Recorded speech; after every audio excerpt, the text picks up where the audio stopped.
This podcast is part of E2C Network, where we share the whole Auburn experience. Hello and welcome to War Horses, the only college equestrian podcast that followed along with the equestrian action out west this weekend. I'm your host, Auburn Elvis. Let's talk about some college equestrian. Well, we're back to action in the spring. We had some meets out west in California, so we'll jump right into some meet recaps.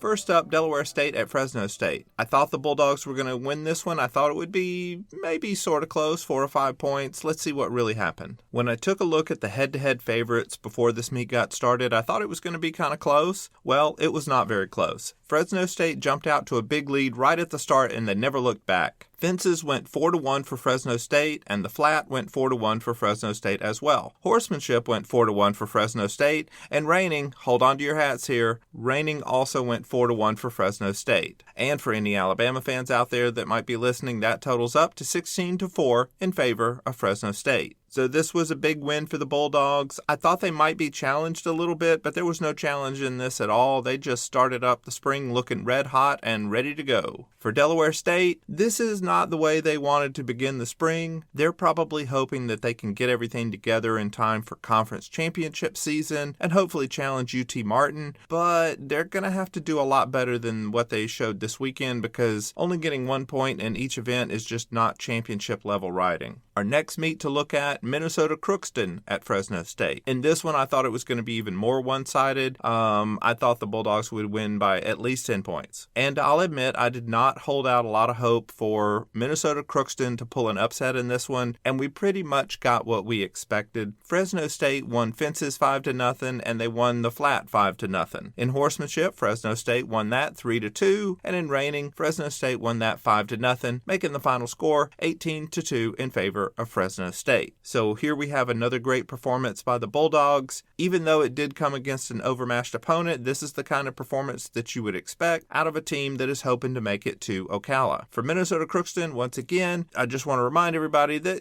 they're getting better overall for their program, and you're going to look at meets like this, and that might be tough to see, but they are slowly improving. This was just a really rough situation for them, going on the road, being outmatched like this, and just a tough start to the spring there, but overall their program is getting better. So over we go to the next day. Delaware State goes down to UC Davis, and this one I thought was going to be kind of close. I thought this might be a 1 or 2 point win for the home team. Let's see what really happened. Well, it turned out not to be very close. Fences went 4-1 for UC Davis. The flat also went 4-1 for UC Davis. So here we go. The Aggies are doing really well in the jumping seat. Over in Western, we saw pretty much the same. Horsemanship went 4-1 for UC Davis, and reining went 3-2 for UC Davis, making the final score 15-5 in favor of the Aggies. So here, UC Davis, they won all 4 events, and this meet seemed to unfold pretty much like the one that had the day before for Delaware State. Now, once again, I think the Hornets were probably hoping to do better than this,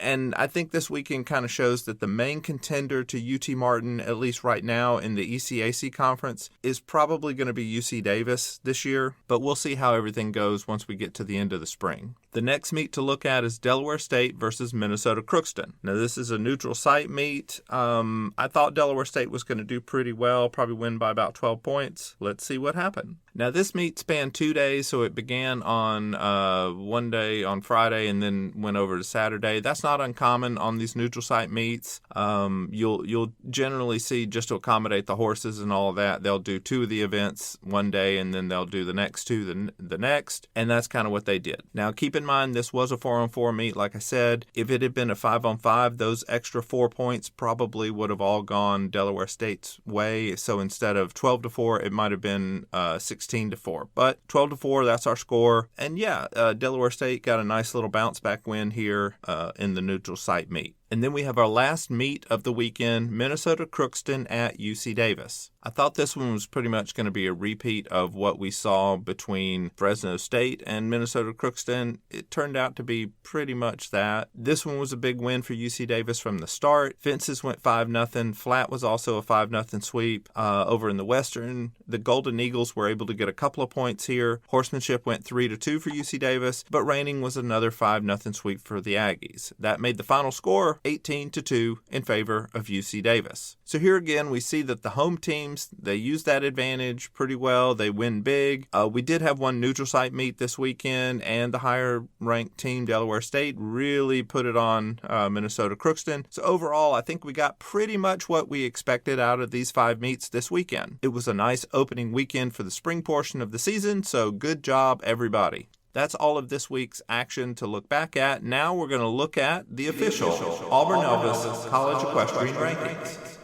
Now, I just did the rankings last week. Nothing has changed because we didn't have any action that among the top schools, so I'm not going to spend a ton of time on these this week. What I'm going to do is just run through all of them, and then I'll take all the animal sounds and I'll just jam them together at the end. So you still get your animal sounds, but they're going to be all together. Number 1 is, of course, Auburn. Number 2 is Texas A&M. Number 3 is TCU. Number 4 in my rankings is SMU. Number 5 is Georgia. Number 6 is Oklahoma State. Number 7 is Fresno State, and number 8 is UT Martin. Now, those are the top 8 teams that I believe would make it to Ocala if the season ended today. But the season ain't going to end today because we got a lot more meets coming up this spring. And depending on what happens in those meets, here are some other teams that might be able to sneak into that top 8. Number 9 is Baylor, and number 10 is South Carolina. Now, I don't normally go down to number 11, but I will say that UC Davis, with their performance this weekend, they did move up into the 11th spot if I were to go down that far.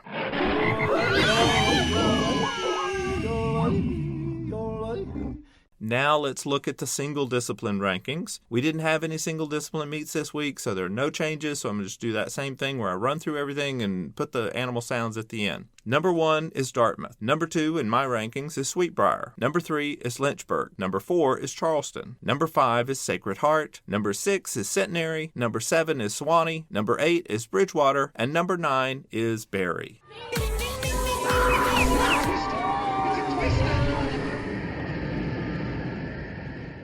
Now, like I said, those are unchanged from the fall. We didn't have any single discipline meets yet, but we are about to. And that is the perfect segue into the next portion of our show where I give you our meet previews. The first meet of the week coming up is South Dakota State at TCU. This is going to be taking place on Thursday. The Jackrabbits are traveling down to the Dallas-Fort Worth area. And I'll tell you, I don't hold out a lot of hope for the Jackrabbits to get the upset here. I think this one is going to be pretty one-sided. It's probably going to be something in the range of 16-4 in favor of TCU. The next day, on Friday, the Jackrabbits are going to head on across town. They're going to face SMU, but things are going to go about the same way for them. Again, this is probably going to be 16-4 or maybe even worse in favor of SMU. But again, good job to the Jackrabbits for going on the road, facing these good teams. That's how you build your program. Next meet to take a look at, Sewanee at Centenary. Now, this is a single discipline meet, so we got the season kicking off for those teams. Sewanee at Centenary, this one should be a good one. Now, if you remember the rankings that I just gave you, I have Centenary one position above Sewanee. Now, Sewanee has a history of being pretty good. They went to Ocala last year, but they've been inconsistent in the fall. So now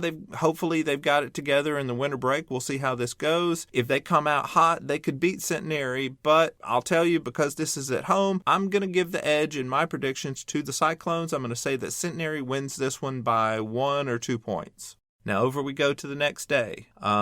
This is Saturday. We have Sacred Heart visiting Centenary as well. And just like before, these two teams are also right next to one another in my rankings. So this is going to be pretty good to see just, how accurate my rankings are. How's this all going to work out? And I'll tell you, because this is at home, I'm going to give a big advantage to the home team. I will say again, if the visitors get red hot, they could overcome this advantage because these teams are pretty close to one another. But I'm going to go ahead and say that Centenary, again, gets the win here. But I'll say this one's very close, and I'm going to say that it's a tie that gets decided by a tiebreaker, but that the Cyclones do get the win. Now, keep in mind, Sacred Heart, they've got some talent. They could win this meet, and this is a winnable meet for them. And frankly, they need to win this if they want to demonstrate that they should be a team going to Ocala. So, no pressure, Pioneers, but a lot of your postseason, hopes hinge on how well you do this weekend at Centenary. So we'll see how that goes for them. All right, so now we go back over to the dual discipline teams. We have Texas A&M at SMU.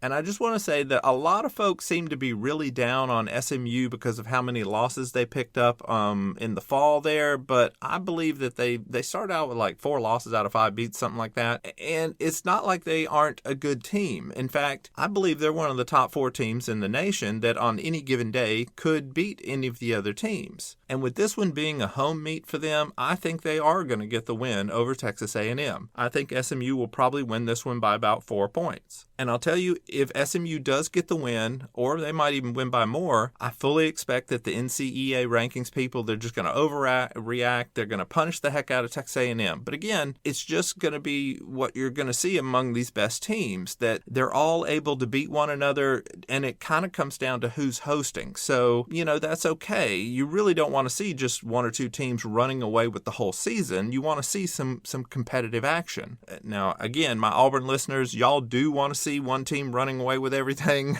I get it. But this ain't 2019, so we got to go with the results that are in front of us. And with those, I think that SMU is going to win this one. All right, another meet to look at, South Dakota State at Baylor. So we got the Jackrabbits. They're going to do a 3 opponents in 3-day road trip. And this one might be the easiest for them. I think they're still going to pick up a loss here, though. A lot of y'all don't want to hear this, but Baylor has really improved since last year. Even though they didn't have a lot of wins in the fall, I think a lot of what that happened with them was their schedule, very similar to SMU. And I think the Bears are going to start things off this spring with a victory. I think they're probably going to win this one 3 or 4 points, maybe more. And we have our final meet of the weekend. We've got a single discipline meet between Lynchburg and Georgia. So the Hornets are going over to Georgia. Now, this one won't count for Georgia's schedule, but it will count for Lynchburg's schedule. Although I'm going to go ahead and guarantee you that the NCEA rankings people, they're going to completely ignore it, even if, Lynchburg loses, but that's okay. Because,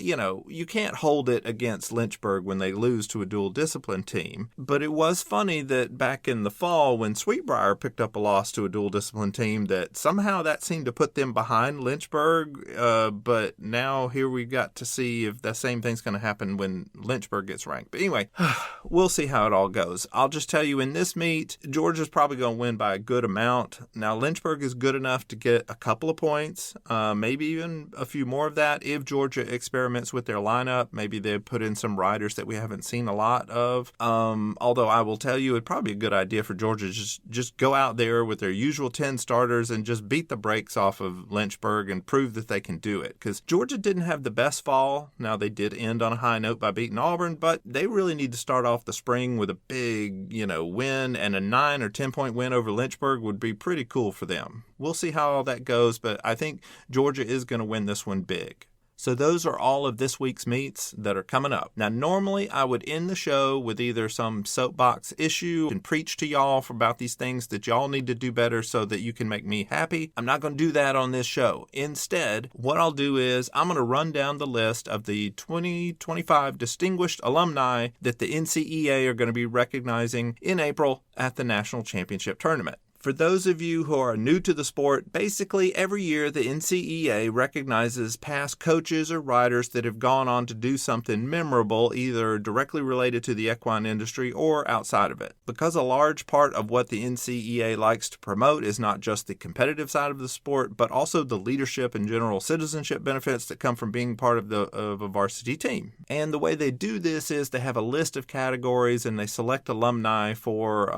each one of these categories. And sometimes you'll see a school that has multiple distinguished alumni. This year, Auburn has a couple of them.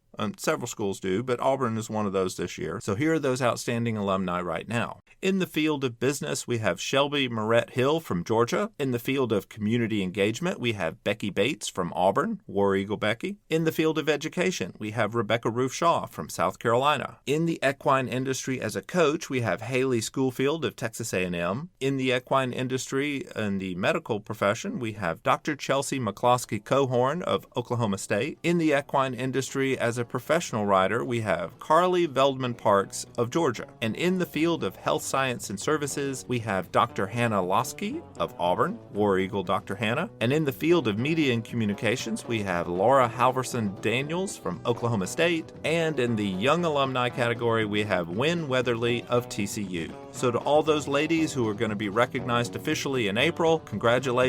I'll probably see y'all down in Ocala at the National Championship Tournament.